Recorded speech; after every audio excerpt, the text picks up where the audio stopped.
Hi, welcome to Hound TV, the world's first video podcast for dogs and their owners. I'm your host, Stephen Bow Wow Pam. Why are we indoors? Because it's night time. We have day jobs, you know. Today on the show, find out if dogs have personalities which can be measured, see search and rescue dogs in action, and a little bit of dog news from around the world. Hound TV, 'cause every dog has its day. We are on location at a pile of rubble, and we're going to find out about the Australian Swiss Search Dog Association. It's a mouthful to say, but what these guys do is pretty interesting, so let's go and meet them. We're sitting in a pile of rubble with Elke, who's the president of the Australian Swiss Search Dog Association. Hi, Elke. Hi, how are you? Good. Tell us a little bit about what the Swiss Search Dog Association does. We train, test and make available search dog teams to look for people buried under rubble. We have done in the past also trained these teams to look for people lost in the bush and also lost or buried in the snow in the alpine conditions. Okay. Most people would have heard of police dogs that do this kind of work. Where do you guys fit in with that whole picture? The police, they focus on the people lost in the bush predominantly. Also, of course, in the alpine regions. As far as we're aware, not in the rubble. That's we're doing that. And so how often do you get called upon operationally to actually help with that stuff? Operationally, in terms of rubble search, not at all, because we haven't had any major building collapses in Australia other than Thredbo, but we weren't ready at the time. Thredbo was 12 years ago. We weren't training then. So the capability is there if it's needed? Indeed. Great. Okay. Well, talk us through how people would get into this, or what the sort of process is for a dog to get trained in searching for people in rubble. It's a long process. It takes a minimum of 2 to 3 years if everything goes well. The teams are trained in basic obedience, in agility, so that teaches the dog to be stable on unstable surfaces, obviously the rubble. Also detaching, so that means the dog is able to work independently and at distance from the handler. We need that because the rubble may be unstable for a person but fine for a dog, within reason of course. And then of course there's the alert work, that is to say the dog has to have a method of teaching that, or telling the handler that he's made a find, and that in our case is barking and digging, has to show a strong penetration drive, and then of course the most important thing is the search work. So there's a lot of components to teach. Indeed. Okay, yes. so where does it start? It starts with obedience, and it starts with teaching the dog to bark. We're going to see one of the dogs do that, is that right? Yes, we'll demonstrate a dog doing the search work and making a find, and we'll also demonstrate a dog that's learning the process or learning the art. Talk us through the early stage of the training. We'll demonstrate with my young dog. He's 21 months old now, and so he's still very much in the beginning phase. And the focus at the moment is to get the best possible alert behaviour we can, and we work through the prey drive because the dog is a predator. Play-prey drive, shall we call it. And we get for the maximum amount possible, so we'll demonstrate that. How do you move from that early phase of getting the dog sort of enthusiastic about finding a scent to actually eventually being ready for work? It's a good question. We gradually move from the bark box to the edge of the pile where we have holes set up to make it easy transition, and if the dog is performing well there, we move it further and further into the pile, make it more and more difficult for the dog to get access to the victim. The dog has to work harder and longer. We'll introduce more than one person, up to 2 or 3 people, and prolong the search phase of the work. Okay, so we've got Delta here, who's fully trained and ready to go. Yes. And so she's able to find multiple people. Yes. And so on. Yes, Yeah. she's certainly able to do that. So you'll see Jochen at the beginning phase, and you'll see Delta virtually at the end of her training phase. Of course, the dogs never finish their training, but she's a well-rounded, well-trained dog at this phase of time. And so it's sort of maintenance training, doing continuous exercises That's with her. correct, yes. Great. I'm about to get lost in a pile of rubble, and we're going to see if Delta can find me.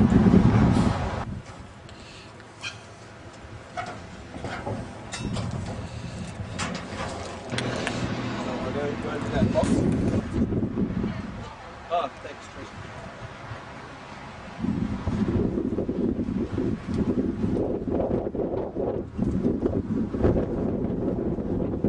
Bye.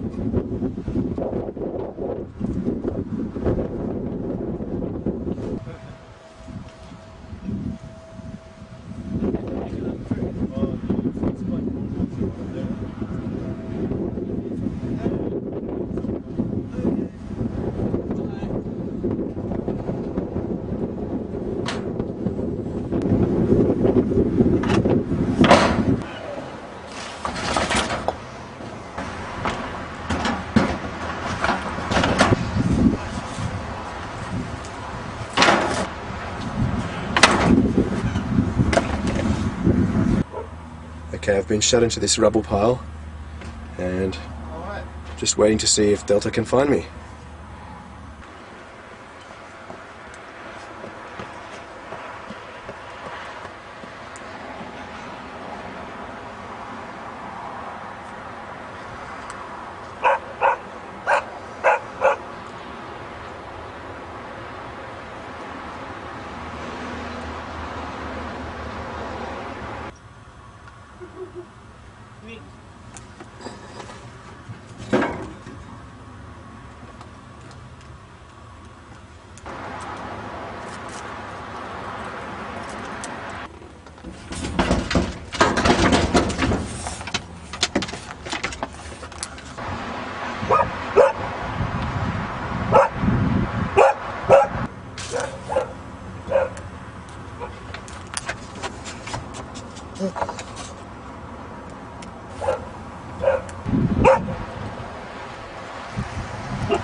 There we go. Hello. Hi, Delta. Good girl. Looks like I'm saved. How's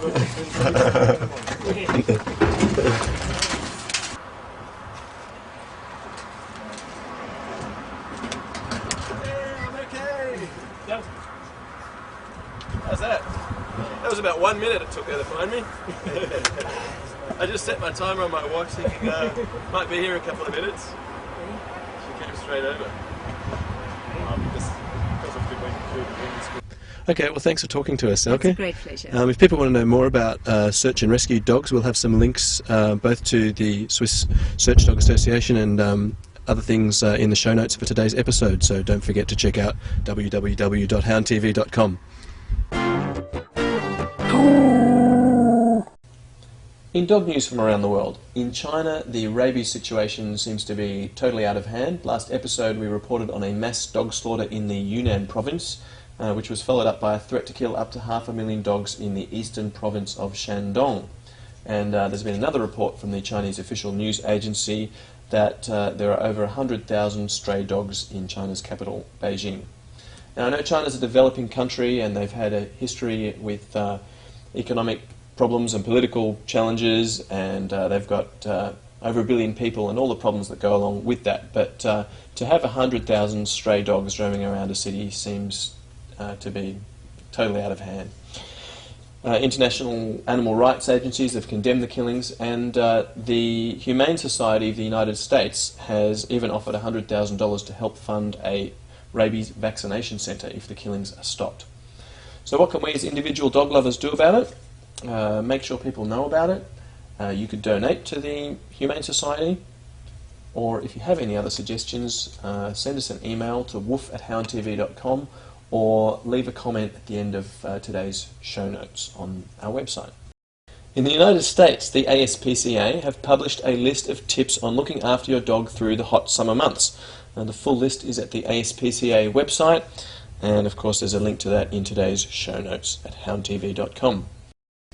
In the UK, K9magazine.com reports that North Lincolnshire-based Dog Theft Action has been accepted as a registered charity.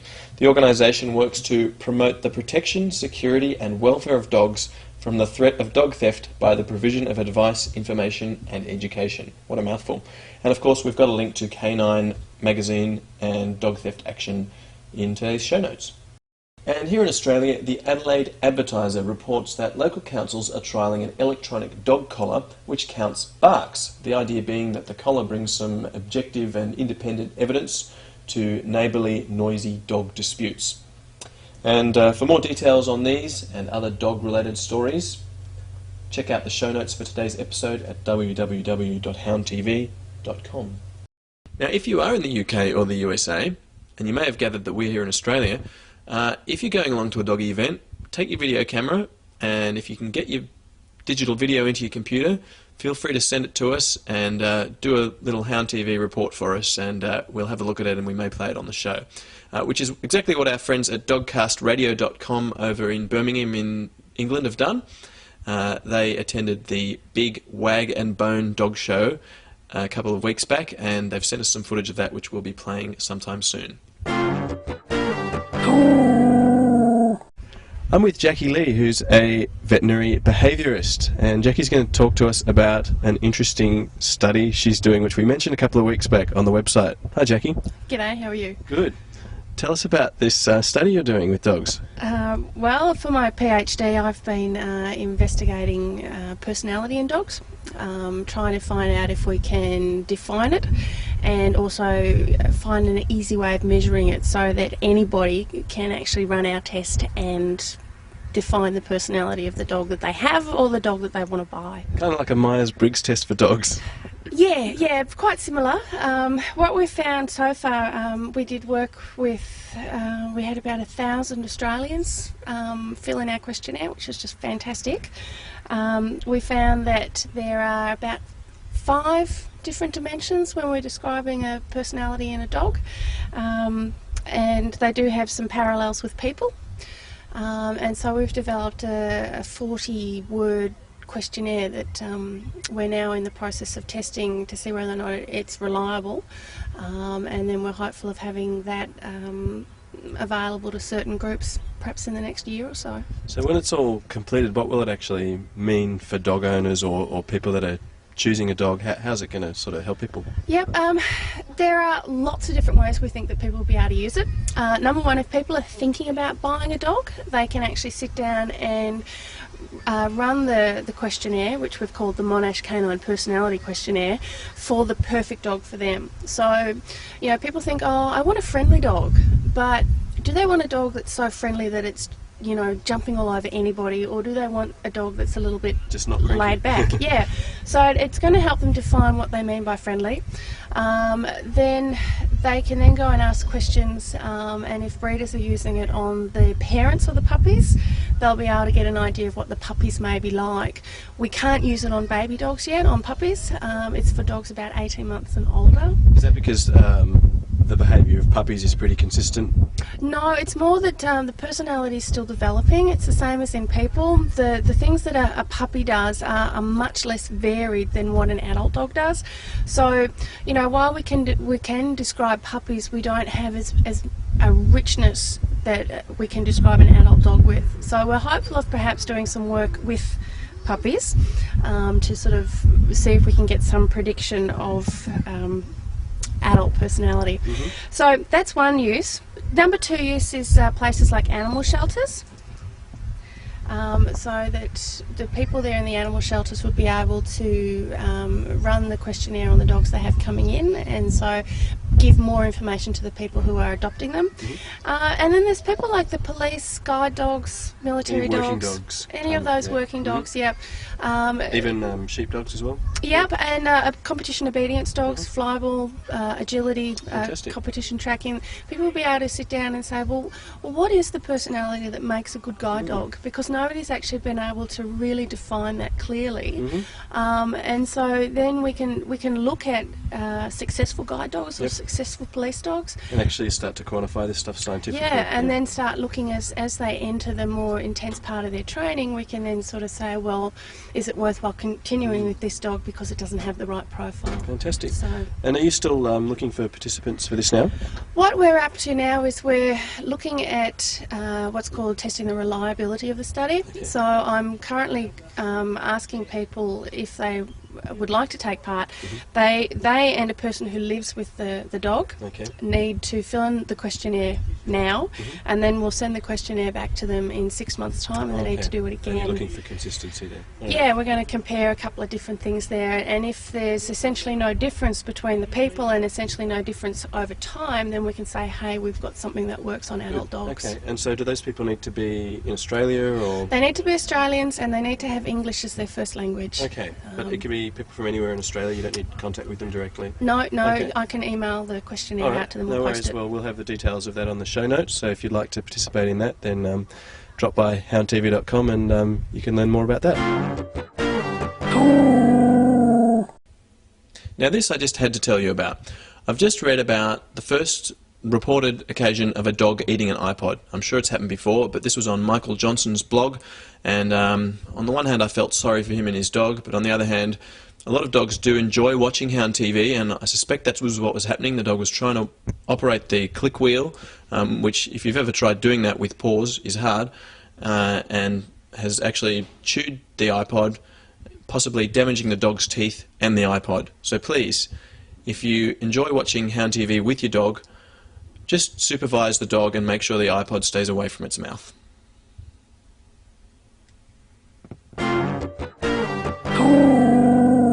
Well, that wraps up episode 7. Now, if you haven't subscribed to Hound TV, make sure you do so. You can do that in iTunes, or you can even do it by email on our website, because next episode we are going to learn how to teach an old dog new tricks. Seriously. See ya.